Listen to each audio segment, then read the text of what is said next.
Good morning students. इससे पहले वाली क्लास में बेटा अपन ने इक्वी मार्जिनल यूटिलिटी यानी law of equi marginal utility के बारे में डिस्कशन किया था, पढ़ा था इसके बारे में, जिसके अंदर बेटा ये बताया था कि जो एच.एस. गोसेन है उसने दो जो लॉ है वो प्रपाउंड किए, जिसके अंदर इसके अंदर पहला लॉ था law of diminishing marginal utility और इसका जो सेकेंड लॉ है वो है अपना law of equi marginal utility. इसके मीनिंग के बारे में, इसकी डेफिनेशन प्रोफेसर मार्सन ने इसका एक डेफिनेशन दी है, वो बेटा अपन ने इसके ऊपर डिस्कशन किया था। इसके अलावा ये लॉ है वो किन किन एजम्पशन के ऊपर आधारित है, किन किन मान्यताओं के ऊपर आधारित है, वो भी अपन ने इसके अंदर देखा था कल। नेक्स्ट बेटा इसके अंदर ये आता है कि इसको अपन टेबल और डायग्राम से भी इसको एक्सप्लेन कर सकते हैं। इक्वी मार्जिनल यूटिलिटी ये मैंने बता दिया था कि जो ह्यूमन वांट्स है वो अनलिमिटेड है, लेकिन मीन्स है वो लिमिटेड है, यानी उसके संसाधन वो सीमित है और उसकी आवश्यकता है वो असीमित है। लिमिटेड मीन्स से अनलिमिटेड वांट्स को सेटिस्फाई करता है और इस प्रकार से सेटिस्फाई करता है कि उसको मिलने वाली यूटिलिटी है प्रत्येक कंजम्पशन ऑफ कमोडिटी के द्वारा उसकी इक्वल हो, यानी उसने कितने भी चाहे वस्तुओं का कंजम्पशन किया हो, 1, 2, 3, 5 कितने का भी, लेकिन उसको वो अपने मीन है, अपने संसाधन है, उनको इस प्रकार से एक्सपेंडिचर करता है उनका कि उनके ऊपर की जो उसकी फैसिलिटी है यानी जो यूटिलिटी है वो उसको मैक्सिमम यूटिलिटी वो प्राप्त हो सके और इसके अंदर इक्वल जो यूटिलिटी है वो प्राप्त हो सके। इसको बेटा अपन है ना टेबल और डायग्राम से भी एक्सप्लेन कर सकते हैं ना, तो नेक्स्ट अपन इसके अंदर ले रहे हैं it can be explain by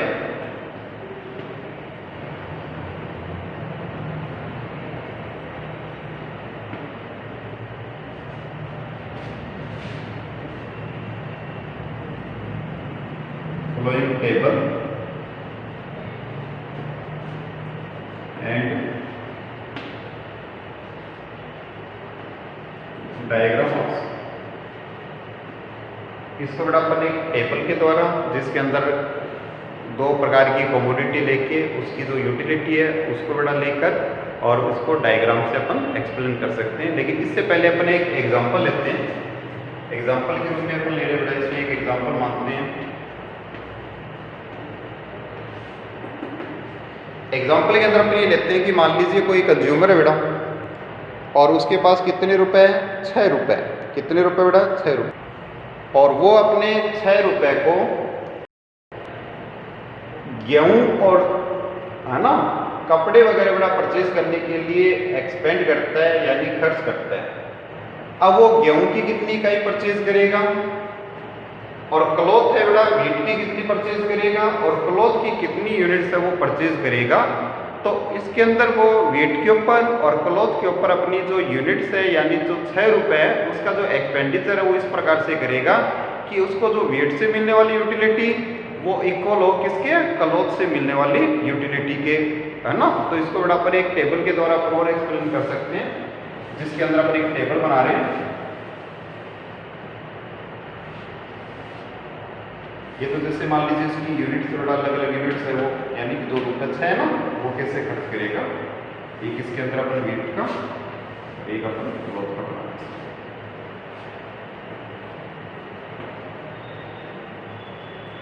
यहाँ पे ठीक है।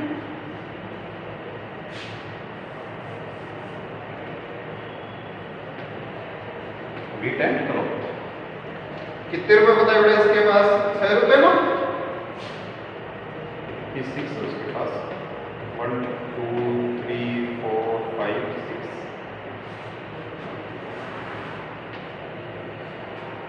अब जो अपने को गेहूं से मिलने वाली फैसिलिटी है या यूटिलिटी बेटा वो मान लेते हैं तो जैसे 50 है, 45 है, उसके बाद जैसे 35 है, 25, 15 और 8 ये यूटिलिटी प्राप्त होती है उसको वेट से, यदि वो एडिशनल यूनिट अगर वो एक्सपेंडिचर करता है इसके ऊपर। नेक्स्ट इसके अंदर है इससे जैसे पहले से मिली 40, फिर 25 के बराबर मिली बेटा, फिर 20 के बराबर मिली। इसी प्रकार से अपन और भी लिख सकते हैं इसके अंदर, जैसे 13 के बराबर, फिर 5 के बराबर, फिर 8 के बराबर। ये इसको यूटिलिटी प्राप्त हो रही है अब वो अपने जो 6 रुपए जो उसको दे रखे हैं, यानी उसके पास कितने रुपए, 6 रुपीज है बेटा, वो 6 रुपीज को एक्सपेंडिचर करता है दोनों के ऊपर। तो जो पहली जो 1 रुपए उसका जो फर्स्ट यूनिट है वो किस पर करेगा, वो वीट के ऊपर करेगा, क्योंकि उससे मिलने वाली यूटिलिटी कितनी है, 50 के बराबर है। बल्कि वो क्लॉथ पर नहीं करेगा, क्योंकि क्लॉथ से उसको कितनी मिल रही है, 40 के बराबर, और उसको वीट से कितनी मिल रही है बेटा, 50 के बराबर। सेकेंड यूनिट है, यानी जो 6 रुपए में से दूसरा रुपए है वो भी बेटा इसके अंदर वीट पे करेगा, क्योंकि उसको 45 के बराबर यूटिलिटी प्राप्त होगी। थर्ड जो इसकी यूनिट है उसको जो एक्सपेंडिचर करेगा वो क्लॉथ पर करेगा, क्योंकि इसके अंदर नेक्स्ट जो अगर वो वीट पर कंज्यूम करता है तो उस कंडीशन के अंदर उसको यूटिलिटी है वो कितनी मिलती है बेटा, 35, जबकि क्लॉथ से उसको यूटिलिटी प्राप्त हो रही है 40 के बराबर। तो अपना जो तीसरा रुपया है वो किसके ऊपर खर्च करेगा, क्लॉथ के ऊपर करेगा। चौथा बेटा फिर वीट के ऊपर करेगा, क्योंकि उसको यूटिलिटी है वो कितनी मिल रही है, 35 के बराबर मिल रही है, और इससे कितनी मिल रही है, 25 के बराबर। ठीक है। अब नेक्स्ट इसके अंदर बेटा अपना आता है कि इसने कितना एक्सपेंडिचर कर दिया अपना, इसने कर दिया बेटा अपना 4 रुपए तक का कर दिया। अब 5वीं यूनिट वो किस पर करेगा, 5वीं यूनिट अगर अपन देखें तो इससे भी 25 और इससे भी 25 के बराबर यूटिलिटी मिल रही है बेटा, लेकिन इसने देखिए वेट की तो 3 यूनिट का कंजम्पशन कर लिया और क्लॉथ का 1 किया, तो उसके अंदर अगर प्रेफरेंस को देखें तो वो नेक्स्ट जो कंजम्पशन है वो किस पर करेगा, क्लॉथ पर करेगा। यानी 500 रुपए जो उसका खर्च करेगा वो किस पर करेगा, क्लॉथ के ऊपर, क्योंकि उसने क्लॉथ की तो 1 यूनिट का कंजम्पशन किया था। इसलिए अगर अपने कंज्यूमर प्रेफरेंस को देखें तो वो 5वीं है वो यूनिट है वो क्लॉथ के ऊपर, और 6ठी यूनिट बेटा करेगा वो किस पर करेगा, वेट के ऊपर करेगा। यहाँ पे देखिए इसके अंदर इसको 25 के बराबर यूटिलिटी मिल रही है, और यहाँ पे भी इसको कितनी मिल रही है, 25 के बराबर यूटिलिटी मिल रही है। यहाँ पे उसको जो यूटिलिटी है वो इक्वल प्राप्त हो रही है, यानी अपने जो मीन है उसको इस प्रकार से एक्सपेंडिचर किया, यदि वो क्लॉथ के ऊपर तो 2 यूनिट, और इसके अंदर बड़ा वेट के ऊपर अगर वो 4 यूनिट अगर एक्सपेंड करता है अपने 6 रुपए में से, तो उसको जो यूटिलिटी है दोनों से क्या प्राप्त होती है, बराबर प्राप्त होती है। इसको बड़ा अपन डायग्राम से भी इसको एक्सप्लेन कर सकते हैं। तो डायग्राम देखिए बड़ा इसके अंदर डायग्राम के अंदर ये क्वांटिटी ऑफ वेट ले रखा है, इसकी मार्जिनल यूटिलिटी बेटा अपन ने इसके अकॉर्डिंग की है, ये बेटा 3 है, यहाँ पे ना 8 लिखा गया बाई मिस्टेक, इसको 3 है। तो ये देखो बेटा अपन ने इसके अकॉर्डिंग इसकी जो यूटिलिटी है वो अपन ने कैलकुलेट की है। ऐसे सेकंड इसका क्लॉथ का है, तो क्वांटिटी ऑफ क्लॉथ, इसकी मार्जिनल यूटिलिटी वो अपन ने ली है। तो इसके अंदर देखो बेटा 5 यूनिट के बराबर अगर ये कंजम्पशन करता है, यानी इसके अंदर 6ठी यूनिट के बराबर है, तो यहाँ पे इनकी दोनों की यूटिलिटी है वो बराबर है, यानी 25-25 के बराबर आ रही है। तो ये बेटा इसकी इक्वल मार्जिनल यूटिलिटी हो जाएगी। ये अपना क्या है, इक्वी मार्जिनल यूटिलिटी। ठीक है, यानी दोनों को जो यूटिलिटी प्राप्त हो रही है, ये तो सेकंड यूनिट के बराबर अगर कंजम्पशन करता है तो इसको 25 के बराबर, और ये अगर बड़ा 4th यूनिट के बराबर अगर कंजम्पशन करता है तो उस कंडीशन के अंदर जो यूटिलिटी है वो कितने के बराबर हो रही है, 25 के बराबर। यहाँ पे तो दोनों की यूटिलिटी है वो बराबर है। ठीक है, अगर अपन टोटल यूटिलिटी की बात करें तो जो वेट है उससे अपने को टोटल यूटिलिटी कितनी मिली बेटा, पहले से 50, फिर 45, फिर कितना 35 और फिर 25, और क्लॉथ से टोटल कितना मिला, क्लॉथ से मिल रहा है बेटा एक तो 40 के बराबर और सेकंड के 25 के बराबर। ठीक है, तो उस स्थिति के अंदर अगर अपन इसको काउंट करें, टोटल करें, तो अपना जो वेट है उससे टोटल यूटिलिटी कितनी प्राप्त हो रही है, इसको ऐड कर दीजिए बेटा, कितना है 155 है क्या, तो 155 आएगा इसके बराबर, और इसको कितनी यूटिलिटी प्राप्त हो रही है 65 के बराबर। तो ये टोटल यूटिलिटी कितना हो गया आपका 0 to 220, यानी 220 के बराबर इनको दोनों से यूटिलिटी प्राप्त हो रही है, टोटल यूटिलिटी प्राप्त हो रही है। इसकी क्या हो जाएगी, इसकी बेटा TU है, टोटल यूटिलिटी। ठीक है, ये बेटा अपना टेबल और डायग्राम है। यदि इक्वी मार्जिनल यूटिलिटी के बारे में आपको पूछा जाता है तो अपन इसको टेबल और डायग्राम से एक्सप्लेन कर देंगे। यानी इक्वी मार्जिनल यूटिलिटी वो यूटिलिटी का बड़ा पॉइंट है जहाँ पे उसको प्रत्येक कंजम्पशन से, यानी प्रत्येक वस्तु के कंजम्पशन से मिलने वाली यूटिलिटी है वो बराबर प्राप्त हो, यानी इक्वल प्राप्त हो।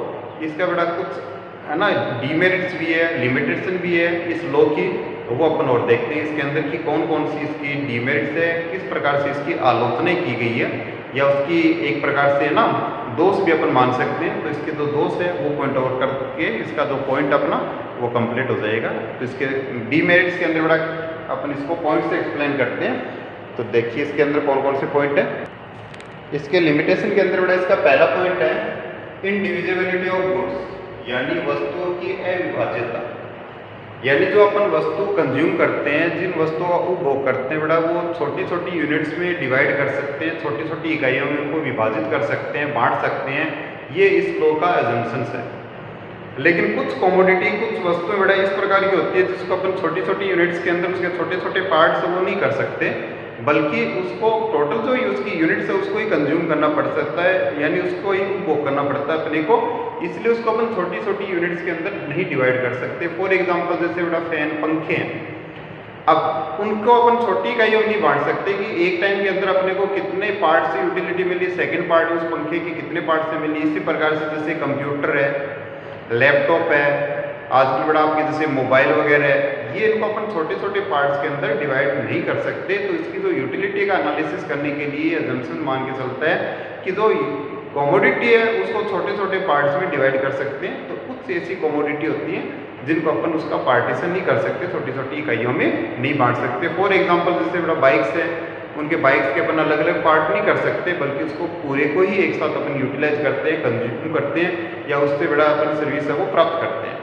नेक्स्ट इसके अंदर इनडेफिनेट बजट पीरियड, यानी ये मान के चलता है कि जो वस्तुएं होती है उसका एक निश्चित टाइम पीरियड होता है, उस टाइम पीरियड के अंदर ही उसको कंज्यूम करके उसकी यूटिलिटी का एनालिसिस कर सकते हैं।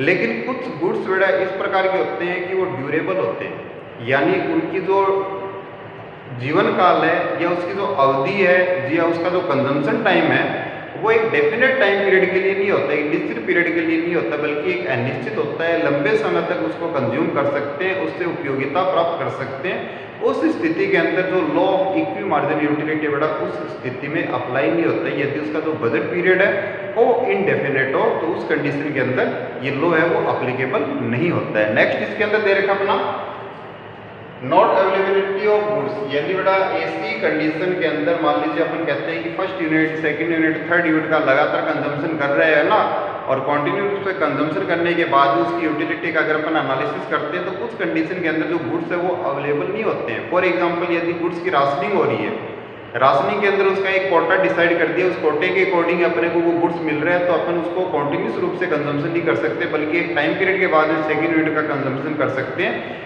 उस कंडीशन के अंदर ये लॉ है वो अप्लीकेबल नहीं होता है। उस लॉ के जो अपन एनालिसिस कर रहे हैं, जो उसकी मान्यता के ऊपर अपन धारित चल रहे हैं, वो उसको बड़ा अपन एनालिसिस नहीं कर सकते। नेक्स्ट इसको दे रखा है अपने को ignorance, laziness and carelessness of consumer. कई बार क्या होता है कि जो कंज्यूमर है उसकी अज्ञानता की वजह से या उसके आलसीपन की वजह से या लापरवाह होने की वजह से उसका अपन यूटिलिटी का एनालिसिस नहीं कर सकते। यदि कंज्यूमर को बड़ा है ना इग्नोरेंस है, यानी अज्ञान है, वो उसको पता ही नहीं है कि उसको कौन सी क्वांटिटी किस समय किस रेट पर और कहाँ मिलेगी, तो हो सकता है कि मान लीजिए ज़्यादा रेट के ऊपर भी बड़ा अपनी जो क्वांटिटी है वो परचेज करके कंज्यूम कर सकता है, यानी सेकंड रेट है वो उससे भी ज़्यादा पर दे सकता है। लेजीनेस का मतलब यही है कि मान लीजिए उसको कह दिया जाए कि पर्टिकुलर मार्केट में गुड्स मिलेगा और उसको कोई घर के पास में कोई दुकान के ऊपर बड़ा जो गुड्स तो मिल रहा है लेकिन वो मार्केट से ज़्यादा रेट पर मिल रहा है, तो वो बाजार जाने के आलस्य के कारण, लेजीनेस की नेचर की वजह से वो क्या करेगा, उसको ज़्यादा प्राइस पर लेकर कंज्यूम कर लेगा। तो ये बड़ा इसके अंदर मानता है कि उपभोक्ता होता है वो रेशनल होता है, विवेकशील होता है, लेकिन ये जरूरी नहीं है कि प्रत्येक जो उपभोक्ता है वो एक प्रकार से रेशनल हो यानी विवेकशील हो। कुछ जो उपभोक्ता है या कंज्यूमर है उसके अंदर बड़ा ये लेजीनेस वाला, इग्नोरेंस वाला, केयरलेसनेस वाले पॉइंट है वो देखने को मिलते हैं। इस स्थिति के अंदर अगर अपन law of equi margin utility को अगर अप्लाई करना चाहें तो वो अप्लाई नहीं होगा, बल्कि उसका जो रिजल्ट है वो बड़ा अलग ही आएगा इसके अंदर। नेक्स्ट है change in price of commodity. इस गुड्स के अंदर जो अपन जिस कमोडिटी या जिस गुड्स का कंजम्पशन कर रहे हैं उसका जो प्राइस है बड़ा वो रिमेन कांस्टेंट माना जाता है, यानी उसके प्राइस में कोई चेंज नहीं होगा। ऐसी स्थिति के अंदर बेटा जो प्राइस है वो कमोडिटी के डिमांड और सप्लाई के कारण लगातार चेंज होते रहते हैं। इन्फ्लेशन, डिफ्लेशन, ये कई पॉइंट है बेटा जो उसके प्राइस के ऊपर इफेक्ट डालते हैं। तो जो प्राइस है वो स्थिर नहीं रहते हैं, बल्कि जो प्राइस है वो चेंज होते हैं। तो ये लो है वो ये मान के चलता है, प्राइस है वो फिक्स रहते हैं, स्थिर रहते हैं, लेकिन वो स्थिर नहीं बेटा, टाइम के अकॉर्डिंग वो चेंज होते रहते हैं। डिमांड और सप्लाई या मान लीजिए और किसी पर्पज से वो चेंज होते रहते हैं। ठीक है। Marginal utility of money is not constant बेटा, यानी जो मुद्रा है और किसी व्यक्ति के पास जो मनी की इकाई है बेटा, जितना उसका टाइम में वो कंजम्पशन करेगा उतने टाइम तक ये मान के चलता है कि उसके अंदर कोई परिवर्तन नहीं होता, यानी उसकी जो मार्जिनल यूटिलिटी ऑफ मनी है वो बेटा स्थिर रहती है, यानी उसके अंदर किसी प्रकार का परिवर्तन देखने को नहीं मिलता है। लेकिन बड़ा व्यक्ति है ना, उसका जो स्वभाव इस प्रकार का है, उसको एक टाइम के अंदर मनी का रिक्वायरमेंट नहीं है तो उसकी यूटिलिटी उसके लिए नहीं है, लेकिन सेकंड टाइम में अगर उसको रिक्वायरमेंट हो गया तो उसकी यूटिलिटी है वो तुरंत चेंज हो जाएगी। तो ये स्थिर नहीं रहती है। जो मनी की यूटिलिटी है, मार्जिनल यूटिलिटी है, वो बड़ा परिवर्तित होती रहती है। ये अपन इसके अंदर बता सकते हैं। नेक्स्ट इसके अंदर है कॉम्प्लीमेंट्री गुड्स के ऊपर बड़ा ये अप्लाई नहीं होता है। कॉम्प्लीमेंट्री गुड्स, सप्लीमेंट्री गुड्स आपने पढ़ा है मैडम। कॉम्प्लीमेंट्री सप्लीमेंट्री गुड्स वो होता है जिनका कंजम्पशन अपन साथ में करते हैं, जैसे बेटा इंक और पेन है ना, कार और बेटा जिसके अंदर फ्यूल है, पेट्रोल, डीजल वगैरह है, तो इनको बेटा अपन साथ में कंज्यूम करेंगे तभी इसकी यूटिलिटी वो प्राप्त हो सकती है। यदि आप मोटर कार की बेटा यूटिलिटी का एनालिसिस कर रहे हो, लेकिन उसके साथ जो उसका जो पेट्रोल, डीजल, उसके ऊपर जो यूटिलिटी है उसको बेटा एनालिसिस नहीं कर रहे, तो आप उसका सही निष्कर्ष ये नहीं निकाल सकते। तो ये लो है, ये कॉम्प्लीमेंट्री गुड्स और सप्लीमेंट्री गुड्स के ऊपर बड़ा अप्लाई नहीं होता है। तो ये इसके जो लिमिटेशन है वो अपन बड़ा इस पर बता सकते हैं। ये आपका जो लो इक्वी मार्जिन यूटिलिटी है, इसके अंदर बड़ा अपने को इतना ही एनालिसिस करना है, इतना ही पढ़ना है इसके अंदर। नेक्स्ट क्लास होगा, नेक्स्ट इसका लेंगे।